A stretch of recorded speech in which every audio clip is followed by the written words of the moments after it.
New Delhi, NYTIMES. In India, gold jewelry has long been used to celebrate marriage and childbirth or presented as gifts during religious festivals.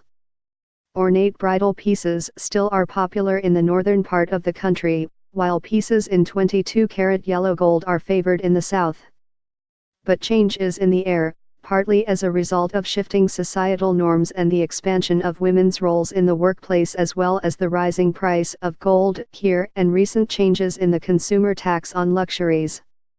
Jewelry created from unusual materials and in contemporary designs or sometimes inspired by traditional ethnic jewelry is becoming increasingly popular, with Ms. Aina Ahluwalia, a Kolkata-based jeweler, among those leading the way.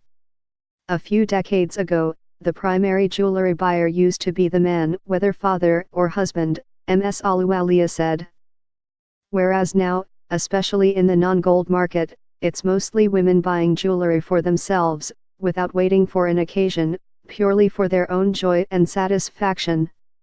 Many women are no longer stuck in what Indians call a sas-bua relationship, in which a mother-in-law controls a daughter-in-law's spending, a staple storyline of many Indian soap operas. More women are earning their own money, and spending it on themselves, Ms. Ahluwalia said. Self-gratification no longer carries the guilt it did even just a generation ago. Ms. Ahluwalia, who describes herself as India's first conceptual jewelry artist, studied with the pioneering conceptual jeweler Ruud Peters in the Netherlands in 2010, and says the contemporary jewelry designs created by Dutch designers in the 1970s continue to inspire her.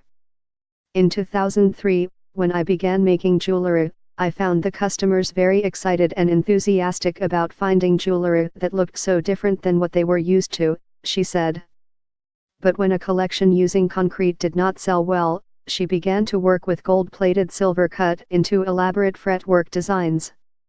Today, Ms. Ahluwalia's creations blend social activism, art, design, and fashion, partly trying to counter what she calls the patriarchal associations of traditional Indian jewelry. For example, her 2011 Wedding Vows collection took a stand against domestic violence by using renderings of kirpans, the knives that are an important symbol of her Sikh identity, in necklaces and other pieces. The words love, respect, protect were worked in gold into chandelier earrings and layered necklaces. That collection, she said, continues to be among her most successful, with its slogan Accessories the Warrior Within resonating among customers.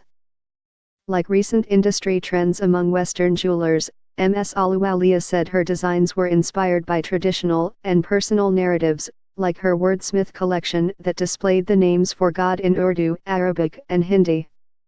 We aren't selling jewelry, she said, we're creating totems and carriers of messages and stories in physical form that can be carried close to the body, and worn as constant personal reminders.